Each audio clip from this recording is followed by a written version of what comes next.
बिस्मिल्लाहिर्रहमानिर्रहीम। अस्सलाम वालेकुम नाज़रीन, मैं हूं कंबर ज़री। प्रोग्राम देख रहे हैं आप डेडलाइन। नाज़रीन, आलमी इदारा सेहत ने कहा है कि कोरोना की वबा शायद कभी ख़त्म ना हो। इस वबा का खात्मा तभी मुमकिन है जब इसकी वैक्सीन तैयार हो जाए, और वैक्सीन तैयार करने में साइंसदानों को काफ़ी वक्त दरकार है।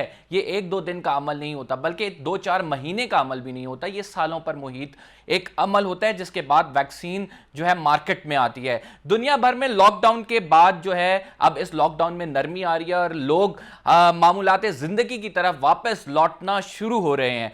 हमारे वजीर आजम ने भी लॉकडाउन में नरमी की, और लॉकडाउन में नरमी के बाद वजीर आजम ने कहा कि हमें इस कोरोना के साथ ही जिंदगी गुजारनी होगी। वजीर आजम ने क्या कहा, आपको सुनवाते हैं। हमें इस वायरस के साथ रहना है। वो कहते हैं कि लिव विद द वायरस। इस साल तो ये हम तय कर लें कि हम पाकिस्तानियों ने बाकी दुनिया की तरह भी इस वायरस के साथ गुजारा करना है।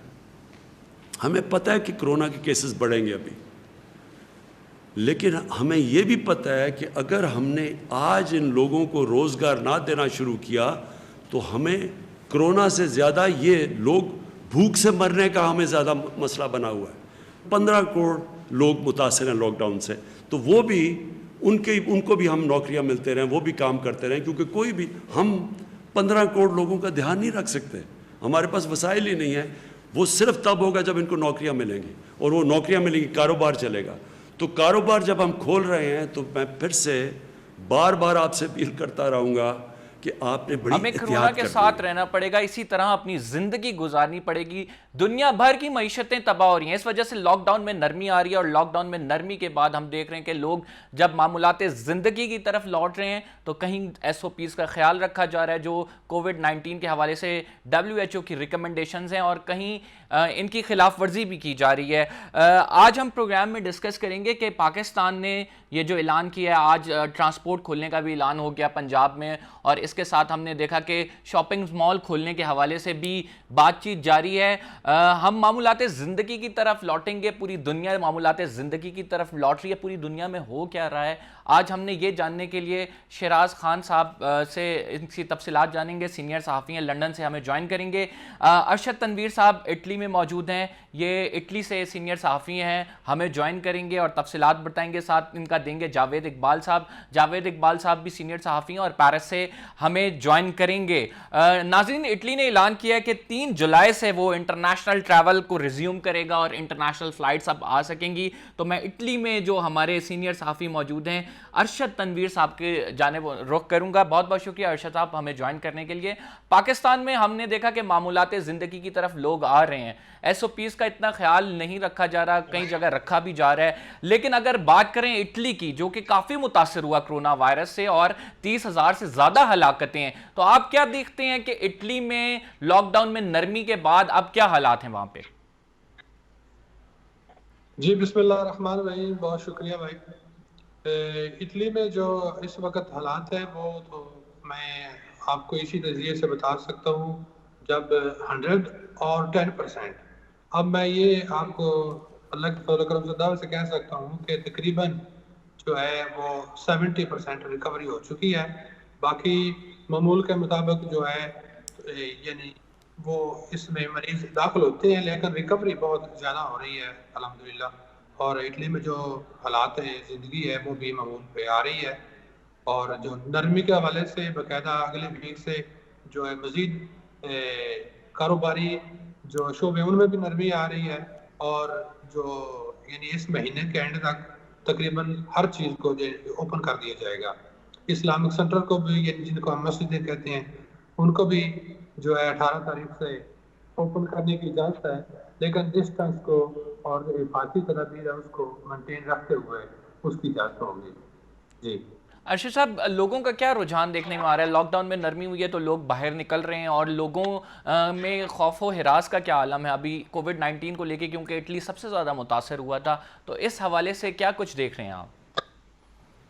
इस हवाले से शुरू में तो बहुत खौफ था, और आप कह लें कि बहुत से लोगों को जो है इस खौफ की वजह से, इस वायरस के खौफ की वजह से जो हार्ट अटैक भी हुए, और मुख्तलिफ बीमारियों की वजह से जो यानी उसमें जो उनकी बीमारियां वो बढ़ गई थी इस खौफ की वजह से।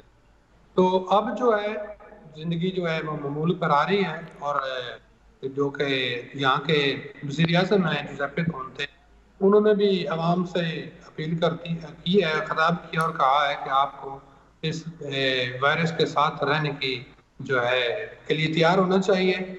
यानी हमें हिफाज़ती तदबीर करनी चाहिए और हमने आहिस्ता-आहिस्ता वायरस के साथ रहना है। लेकिन इस पे काफ़ी हद तक जो है मैं कहता हूँ ये अल्लाह का फ़ज़ल है और डॉक्टरों की बहुत बड़ी मेहनत है। उसके बाद जो है ये बहुत बड़ी रिकवरी हुई है। यानी आप 100 से लेके आप अब इस वक़्त 70% तकरीबन जो है वो रिकवर हो चुका है। बहुत बड़ी रिकवरी हुई है। जिस तेज़ी से इधर जो वायरस वो बढ़ा है, उसी तेज़ी से उसके साथ जो है जो इस पे काबू पाया जा चुका है अभी तक। यानी बड़े जोश और खरोश से पूरी मेहनत के साथ डॉक्टरों ने काम किया और गवर्नमेंट ने भी, और लोकल कम्युनिटी जितनी भी यानी इटालियन कम्युनिटी है ठीक। जिसमें हम भी शामिल हैं, ओवरसीज शामिल हैं, शराज साहब सब आपकी तरफ बढ़ूंगा। शराज साहब, लंदन में क्या हालात हैं? लंदन के हालात का भी बताएं हमें, और इसके साथ बताएं कि बरतानिया ने लॉकडाउन में जो नरमी की है वो पॉलिसी क्या है एग्जैक्टली?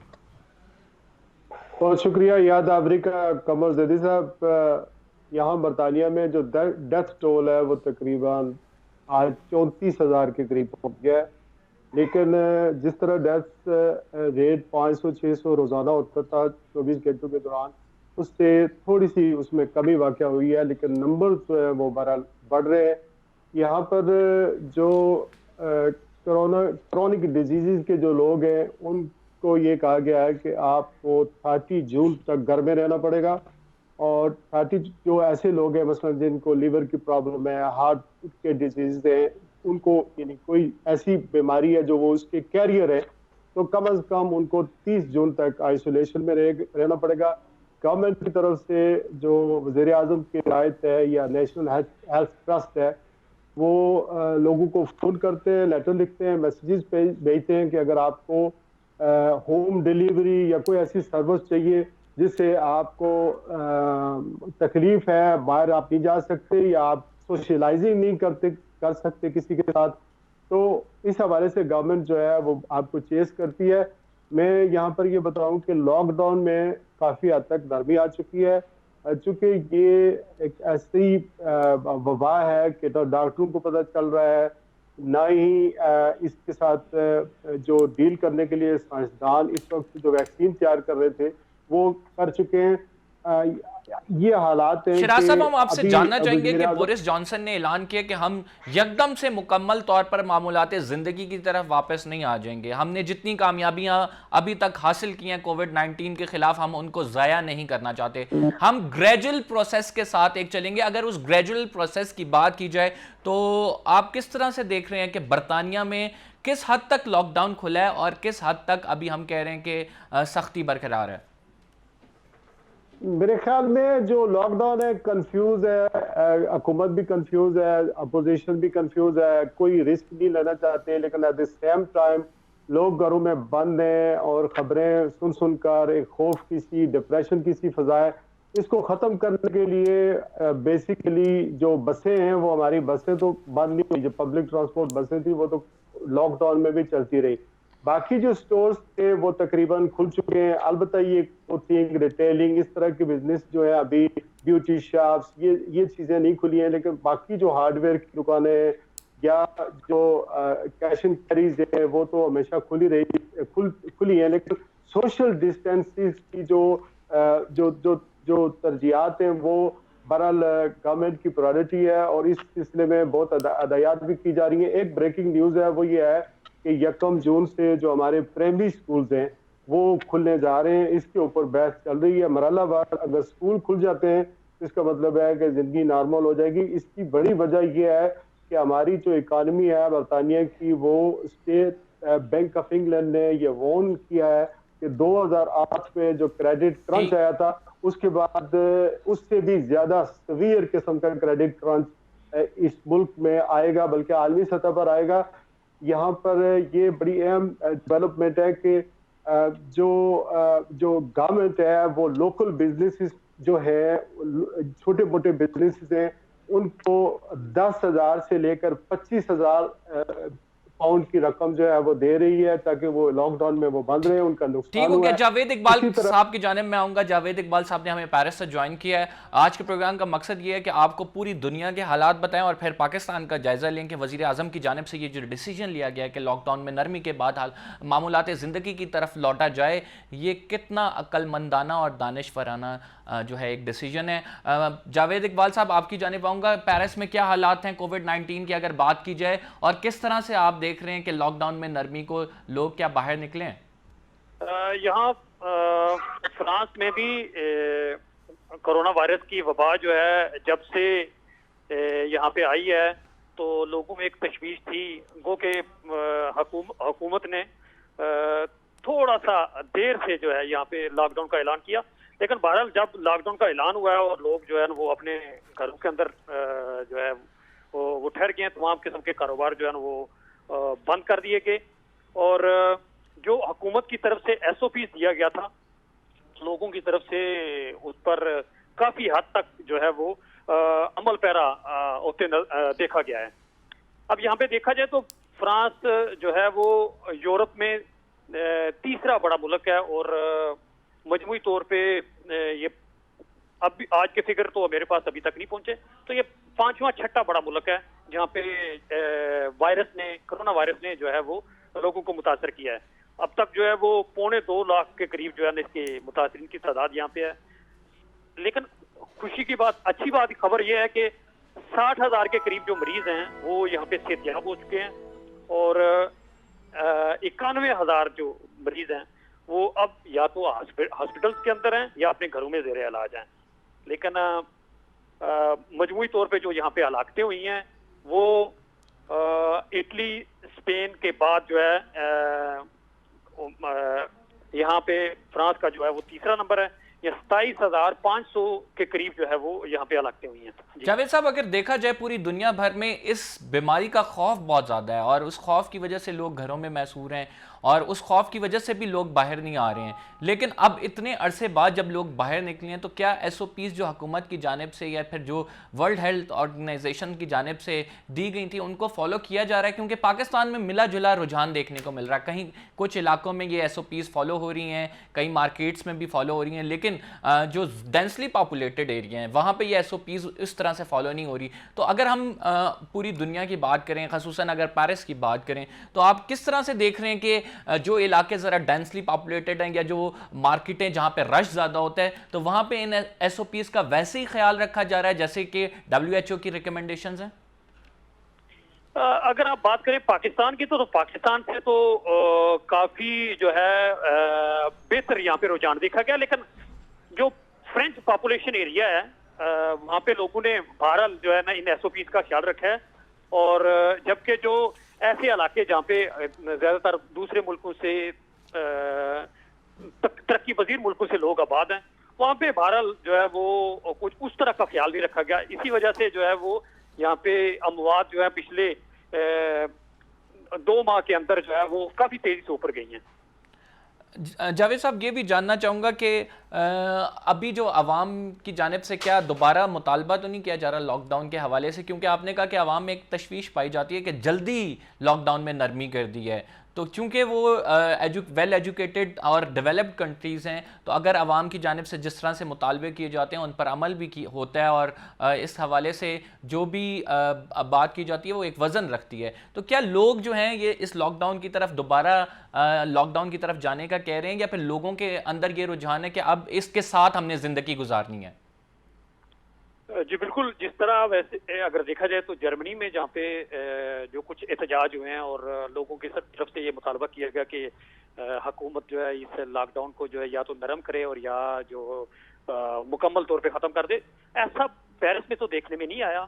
लोगों ने बहरहाल हुकूमत की जो तरफ से जो हदायत थी उन पे अमल करने की कोशिश की है।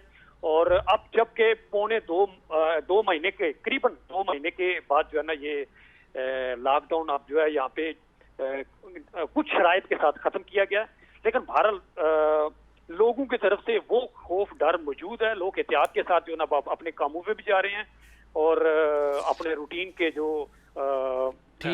बाहर के जुकाम है वो भी नाज़रीन, कर हमने एक छोटी सी ब्रेक लेनी है। We will be right back after this short break. और इस ब्रेक से जब वापस आएंगे तो हम बात करेंगे कि स्कूल, कॉलेजेस और यूनिवर्सिटीज़ क्या पाकिस्तान में कब खोले जाएंगे और इसके अलावा पूरी दुनिया में क्या सूरत हाल है, ये कब खोलेंगे।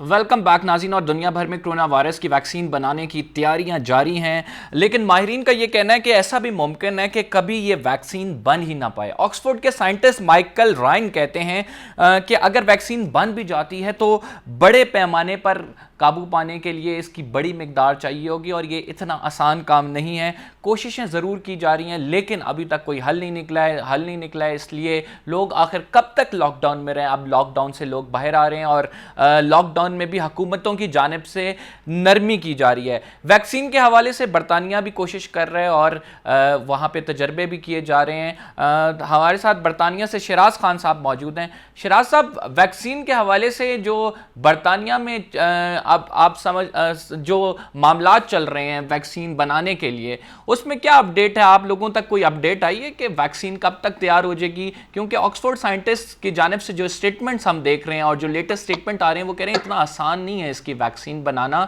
अलबत्ता तजर्बे जारी हैं।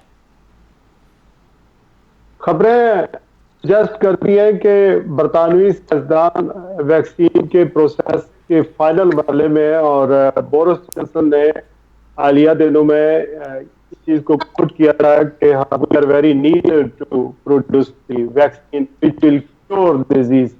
लेकिन इसको कोविड-19 कोरोना वायरस को इसलिए करार दिया गया कि ये 2019 से नवंबर दिसंबर से चल रहा है और बहुत सारे लोग उस वक्त बीमार भी हुए थे और उस वक्त साइंसदानों ने इसके ऊपर काम करना शुरू कर दिया था कि यही सिम्टम थे, यही फ्लू था, यही लोग बहुत ज्यादा बीमार हुए थे, उनको समझ नहीं आ रही थी कि ये क्या हुआ। फिर वहां के अंदर जब ये मंजर आमर हुआ, इसी वजह से इसको कोविड-19 का नाम दिया गया। तो लेकिन ये जो वैक्सीन तैयार करने का अमल है, इसके बाद इसके रिएक्शंस क्या आएंगे, पहले ये टेस्ट किया जाएगा जानवरों पर, फिर आस्ता आस्ता उस प्रोसेस पे लेके आएंगे। तो जब ये पैंडेमिक शुरू हुआ या मंजरे आम पर आया तो साइंसदान ये कह रहे थे कि इसको 1 साल लगेगा। अगर फाइनल मरहले पर है, लेकिन उसके बाद टेस्टिंग का इंसानों को बहुत सारे तजर्बात होंगे, तो मेरे ख्याल में कुछ मजीद इस 2-3 माह मजीद लग सकता है। शिराज साहब, अगर बात की जाए तो कोरोना पेशेंट्स की जिस तेज़ी के साथ रिकवर कर रहे हैं, क्या कोरोना पेशेंट्स जो हैं वो बैक टू लाइफ या बैक टू वर्क आ रहे हैं? बरतानिया में इजाज़त है कि अगर कोई शख्स कोरोना से मुतासर हो गया और वो फिर रिकवर कर गया तो वो बैक टू वर्क उसी टाइम, मतलब यानी रिकवर करने के बाद आ जाए और उसे इजाज़त होगी काम करने की?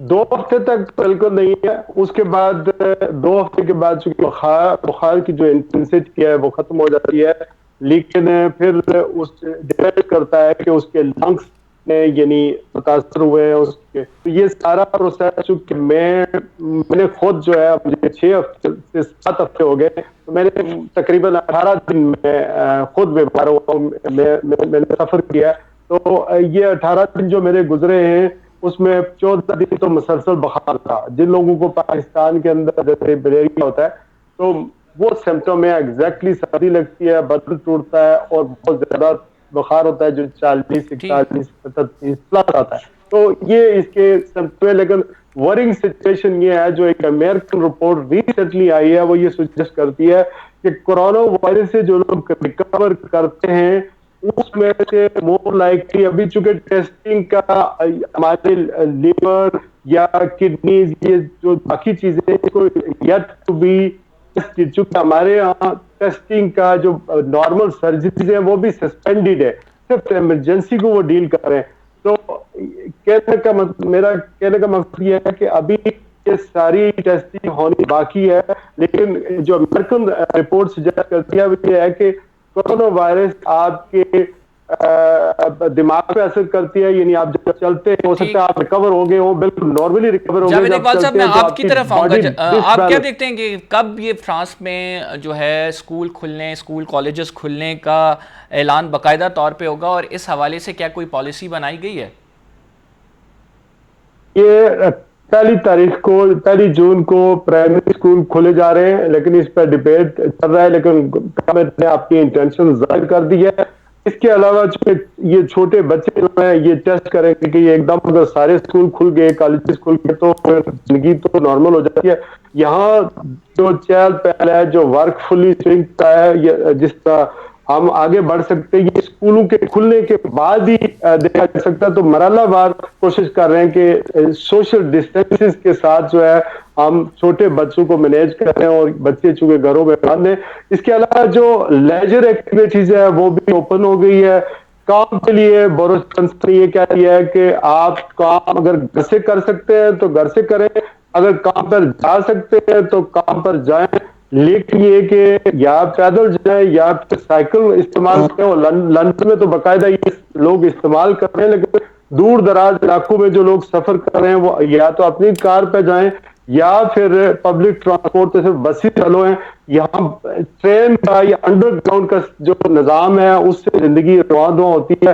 जो 12-13 मिलियन लोग लंदन में खाली मुकीम है वो अंडरग्राउंड से सफर करते हैं। उसका मकसद ये है कि एक चंद मिनटों में एक जगह से दूसरी जगह पहुंच जाते हैं। तो मेरे ख्याल में सबसे ज्यादा जो वरिंग सिचुएशन इस वक्त दुनिया के लिए बनी हुई है, जो हमारे प्राइम मिनिस्टर इमरान खान का अगर बोरिस जॉनसन से मुवाजना करें या फ्रांस के सदर से मुवाजना करें, तो सबके लिए जो दास्तान बना हुआ है वो ये है कि इकोनॉमी इस कदर उसको डेंट पड़ने वाला है कि अगले 10 साल में हम लोग अगर अब जिंदगी नॉर्मल हो जाए तो हम लोग रिकवर नहीं कर सकेंगे। अच्छा तनवीर साहब, आपकी जानिब आऊंगा। इटली में क्या सीन है? आप क्या देख रहे हैं कि स्कूल और कॉलेजेस के हवाले से क्या पॉलिसीज बनाई गई हैं और ये बाकायदा तौर पर कब खोले जाएंगे?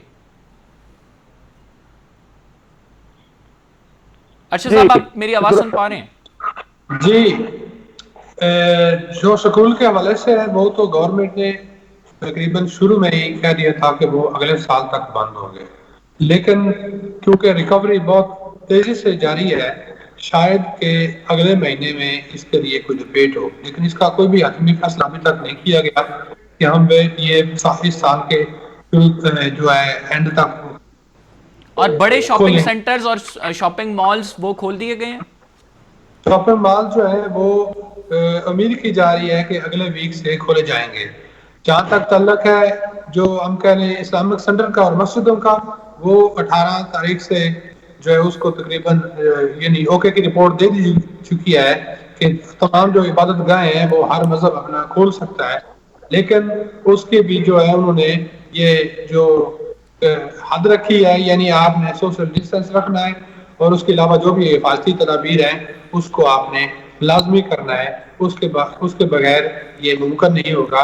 अगर इसके दौरान कोई भी यानी इस हुक्म की खिलाफ वर्जी करता है इस कानून की, तो उसको जुर्माना भी हो सकता है और जो है मस्जिदों को बंद भी वो कर सकते हैं। अच्छा साहब, 3 जून से जो है इंटरनेशनल ट्रैवल को ओपन कर रहा है, रिज्यूम कर रहा है फ्लाइट्स को इटली, और अगर डोमेस्टिक फ्लाइट्स की बात की जाए तो उसकी पोजीशन क्या है?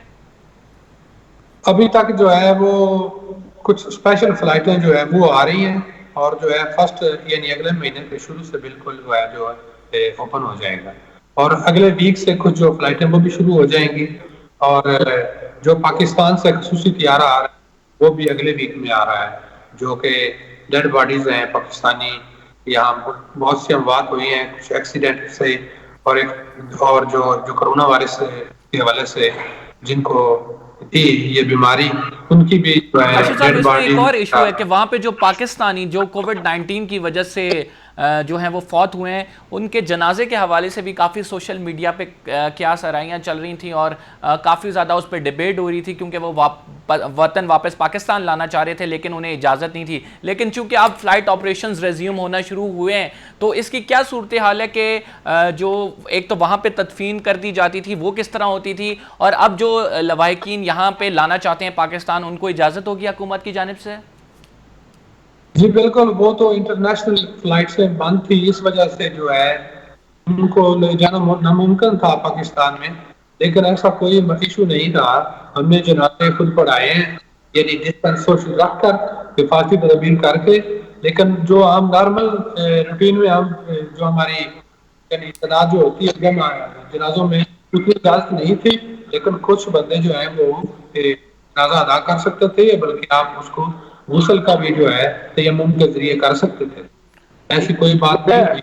ऐसा कोई तो हमने तकरीबन इसको डील किया है। जावेद इकबाल साहब की तो जाने बढ़ूंगा। जावेद इकबाल साहब, फ्रांस में क्या क्या पोजीशन है स्कूल और कॉलेजेस की, जो हमने पहले सवाल किया, क्योंकि हम चाह रहे हैं कि जो हमारे साथ कॉरेस्पॉन्डेंट्स मौजूद हैं उनसे ये जान लिया जाए कि स्कूल और कॉलेजेस और यूनिवर्सिटीज़ बैरूनी मुल्क में पाकिस्तान के अलावा जो ममालिक हैं उसमें कब तक खोले जा रहे हैं और उस हवाले से क्या पॉलिसीज़ बनाई जा रही हैं, कब तक डिसीजन लेंगे, हमें ये ज़रा आगाह कर दीजिए। और उसके अलावा एक और इशू है जिसको हम हाईलाइट करना चाहते हैं कि पाकिस्तान जो फ़्लाइट्स वापस आ रही हैं, सुना है PIA का टिकट बहुत ज़्यादा बताया जा रहा है, इस पर हमने शो भी पहले किया है, लेकिन अब एक दफ़ा फिर ये मसला खड़ा हुआ है। तो ऐसी कोई शिकायत आपके पास भी मौजूद है? जी बिल्कुल। 16 मार्च को यहाँ पे हुकूमत ने जो है वो लॉकडाउन का ऐलान किया और वो 11 मई तक जारी रहा, जिसके बाद हुकूमत ने जो है वो स्कूलों के हवाले से और उसके बाद की 11 मई के बाद की सूरत के हवाले से जो है ना वो एक पॉलिसी का ऐलान किया था। उसमें हुकूमत ने फ्रांस को जो है वो 2 जोन में तकसीम किया है। एक जो है वो रेड जोन है जिसमें पेरिस का इलाका आता है, और जबकि फ्रांस के जो बाकी शहर हैं वो उन्हें ग्रीन जोन में जो है वो शामिल किया गया है। तो ग्रीन जोन में जो जितने स्कूल हैं उन्हें तो खोलने की इजाजत हुकूमत जो है ना वो दे चुकी है, लेकिन तमाम बच्चों को स्कूल भेजने के लिए जो है वो भेजना जो है वो लोगों की स्वाबदी पर छोड़ दिया गया है। लेकिन रेड जोन में जो है वो हुकूमत इस हवाले से अभी तक कोई फैसला नहीं कर सकी, और 1 जून को ये तवक्को की जा रही है कि हुकूमत जो है वो रेड जोन में स्कूलों के हवाले से, कॉलेजेस के लिए और यूनिवर्सिटीज के लिए जो है वो कोई फैसला करने की पोजीशन में आ जाएगी। और दूसरी तरफ आपने जो जी PIA के हवाले से दूसरी तरफ आपने जो पूछा PIA के हवाले से, PIA के हवाले से जो है वो बहुत ज्यादा शिकायत हैं यहाँ पे भी लोगों को। और 2 दिन कबल जो है वो PIA के एक जो स्पेशल फ्लाइट है वो इस्लामाबाद से पेरिस में आई है, तो उसमें भी लोगों की यही शिकायत थी कि जो टिकट है वो आम रूटीन से हटकर है और लोगों से डबल चार्ज किया जा रहा है। ठीक, एक तो नाज़रीन ये PIA की जानिब से जो टिकट ज़ायद चार्ज किए जा रहे हैं, इस पर हम बात करेंगे। छोटे सी ब्रेक पे जा रहे हैं और जब ब्रेक से वापस आएंगे इस पे हम पूरा प्रोग्राम भी कर चुके हैं, और हमने PIA के जब ओहदेदारान को अपने प्रोग्राम में मदऊ किया तो उन्होंने कहा कि इस पर चेक एंड बैलेंस अब होगा और ये अब आप देखेंगे कि ये इशू जल्द रिजॉल्व हो जाएगा। लेकिन अनफॉर्चुनेटली बहुत ज़्यादा शिकायत हमारे पास आ रही हैं और हम प्रोग्राम में आज यही हाईलाइट कर रहे हैं। We will be right back after this short break, और फिर आप देखेंगे कि PIA के इशू के हवाले से हम अपने कॉरेस्पॉन्डेंट से पूछते हैं कि वो इस पर क्या कहते हैं।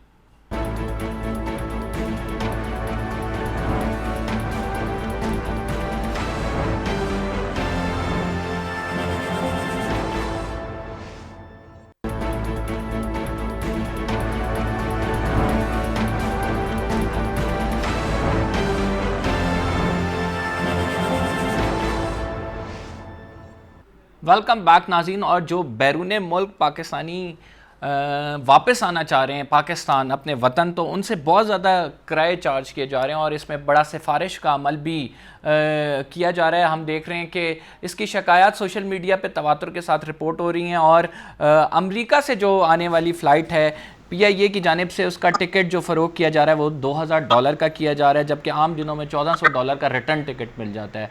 और इसके बाद सिर्फ ये $2000 नहीं है, जब वो यहाँ पे आएंगे तो उनको क्वारंटीन किया जाएगा और क्वारंटीन में होटल का ख़र्चा भी उन्होंने बर्दाश्त करना है। तो तकरीबन लगभग ये पैकेज $5000 का बन जाता है, जो कि एक आम आदमी के लिए अफोर्ड करना बहुत मुश्किल है। इस इशू को हमने पहले भी अपने प्रोग्राम में हाईलाइट किया कि PIA ओवर चार्ज कर रहा है उन मुसाफिरों से जो कि बैरून मुल्क फंसे हुए हैं और अब वापस आना चाह रहे हैं। शिराज खान साहब हमारे साथ शो में मौजूद थे। शिराज साहब, अभी बरतानिया में भी आपको यही शिकायत है कि PIA दोबारा से फिर ओवर चार्ज कर रहा है?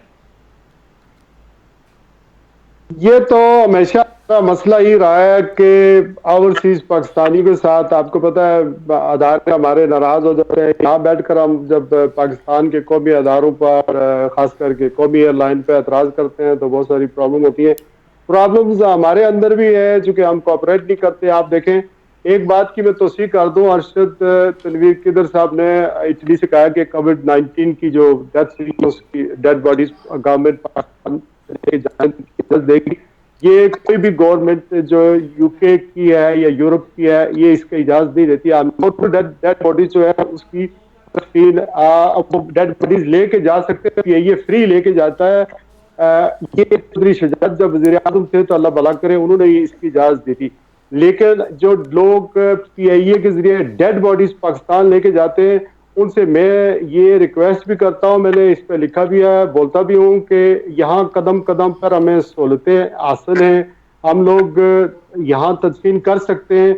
इस चीज़ को इस दौर में जब लोग बहुत मजबूरी में पाकिस्तान जाना चाहते हैं, बहुत ज़्यादा रश है, फ्लाइटें नॉर्मल शेड्यूल की नहीं चला रहे हैं, उन डेड बॉडीज को आप यहीं पे तदफीन कर दें। फिर जो आदमी अटेंडेंस जाता है उसको वहां पर उसका टेस्ट होता है, 24 से 48 घंटे लगते हैं। उसको अगर पॉजिटिव आया तो वो तो डेड बॉडी के साथ तदफीन में ही शामिल नहीं हो सकता। बेटा है, बाप है, या कोई भी है फैमिली का मेंबर। तो एक तो ये रुझान खत्म की जाए।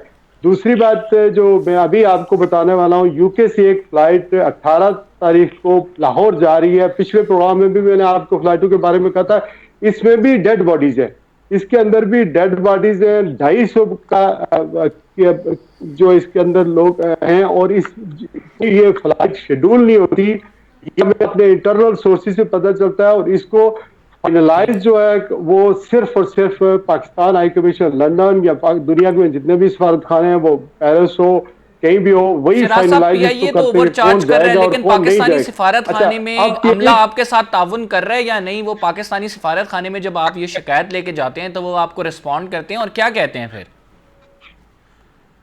जो पाकिस्तान की सिंगल फ्लाइट्स इस वक्त जो चार्जेस है, एजेंट जो है अपनी मर्जी से, हम वहां भी ओवर चार्जिंग करते हैं। अनफॉर्चुनेटली रमजान मुबारक के महीने में जहां जितना दाग किसी को लगता है इतना लगाते हैं, किसी की हेल्प नहीं करते। यहाँ पे जो एजेंटों पे हाथ चढ़ते हैं, ये पाकिस्तान से जो टिकट लेकर यहाँ आते हैं, ये स्पेशल फ्लाइट्स हैं, इनका रेट 650 पाउंड है, ये वन वे फिक्स है। और कौन जाएगा कौन नहीं जाएगा ये पाकिस्तान का सफारतखाना या मैसेज जो है वो डिसाइड करती हैं। इसमें एक दो प्रॉब्लम आती है कि सिफारशी लोग ज्यादा जा रहे हैं, मतलब आम बंदों को, आम लोगों को जो मजबूरी में जाना चाहते हैं उनको एक्सेस हासिल नहीं है कि वो कहीं मैं ये सिफारिश की सर शिराज साहब आप रुकिएगा, इस सिफारिश के आंसर को लेके मैं दूसरे हमारे साथ जो मौजूद हैं उन मेहमान गिरामी उनसे सवाल करना चाहता हूं कि ये सिफारिश सिर्फ हम बरतानिया में देखने में आ रही है या दीगर सिफारत खाने जो हैं दुनिया में पाकिस्तान के उनमें भी ये अमल हो रहा है कि सिफारिश पे लोगों को जो है प्रायोरिटी पे रखा जा रहा है और उनको फ्लाइट दी जा रही हैं? जी अरशद साहब आप क्या कहेंगे? जी मैं ये समझता हूँ ये इटली में तो पहली फ्लाइट आ रही है जो 22 को आएगी। तो अभी तक जो है सिफारिश का सिलसिला तो कहना नामुनासिब होगा। हाँ, बल्कि आप ये ज़रूर कहें कि जो साफज़र जिनकी अटैचमेंट है या जिनकी अप्रोच है या जो जानी पहचानी है शख्सियात एम्बेसी में, साफज़र है, अगर उनके थ्रू होगा तो मैं उनको सिफारिश नहीं कहूँगा, बल्कि आप जो है डायरेक्ट भी एम्बेसी को यहाँ कॉल कर सकते हैं। तो और उनका कोऑपरेशन आपके साथ मैक्सिमम है, अच्छा है जी। फिलहाल फ्लाइट भी जा रही है जी उनका कोऑपरेशन आपके साथ कैसा है सिफारत खाने वालों का? जी तल्लक अच्छा है सिफारत खाने वाले जो है। जावेद इकबाल साहब आपकी जाने पाऊंगा, आप क्या समझते हैं कि जो सिफारत खाने वाले हैं वो कोऑपरेट कर रहे हैं लोगों के साथ और आम आवाम को प्रायोरिटी दी जा रही है, क्योंकि लोग बहुत सारे ऐसे हैं जो वापस पाकिस्तान आना चाह रहे हैं? जी बिल्कुल, जो पेरिस में है यहाँ की जो सूरत हाल है वो बरतानिया से, लंदन से थोड़ी सी मुख्तलिफ है। यहाँ पे ज्यादातर जो है वो मजदूरदार तबका जो है वो यहाँ पे पेरिस में जो है ना मुकीम है। तो काफी जिस तरह की बात की शहराज साहब ने कि उन्होंने रिक्वेस्ट भी की और उन्होंने अपील भी लोगों से की। बहरहाल एक जर्नली तो ये बात जो है उनकी किसी हद तक ठीक है, लेकिन पेरिस की सूरत थोड़ी सी मुख्तलिफ है।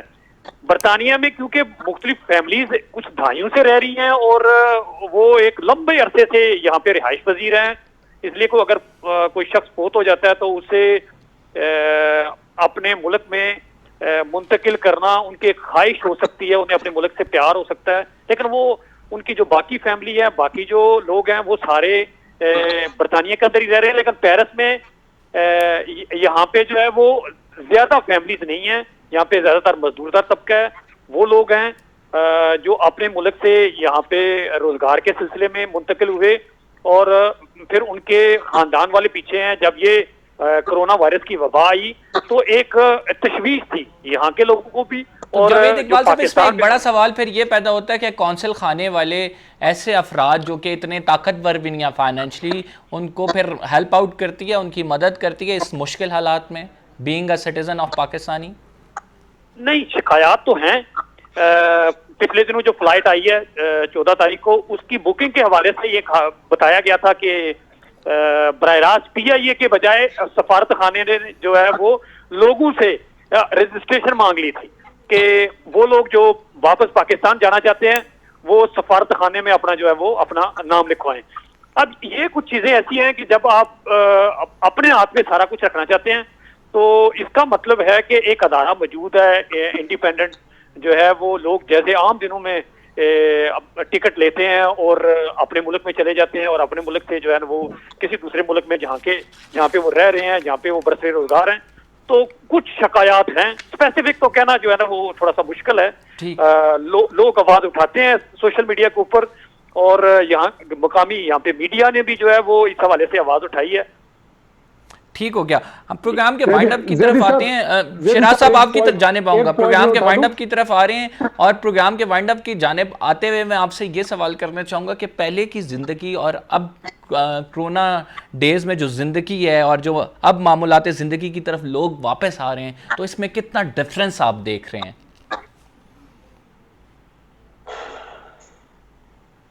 शहराज साहब आप मुझे सुन पा रहे हैं? जी आपसे शहराज साहब आपसे सवाल कर रहा हूं। मेरे ख्याल में आज मैंने ट्वीट किया था कि हम सब लोग, अल्लाह ताला ने हमको रमज़ान मुबारक में एतकाफ में बिठा दिया है, क्योंकि हमने कभी इस तरह ना रोज़े रखे घर पर और ना इस तरह हमने इबादत की जिस तरह अब हो रहा है।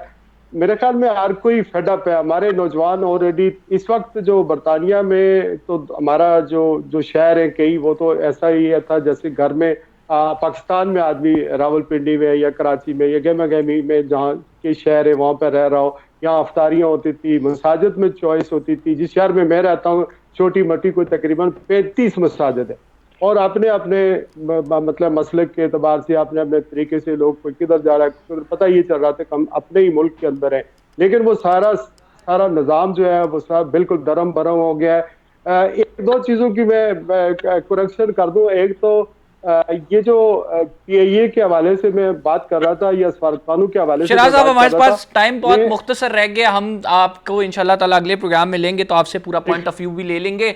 मैं जल्दी से अपने जो दीगर दो साथी हैं उनकी जाने बढ़ूंगा। अरशद साहब जल्दी से बता दें कि पहले की जिंदगी और लॉकडाउन के बाद जो नरमी हो रही है और अब वापस बैक टू नॉर्मल लाइफ आ रहे हैं, कितना फर्क है?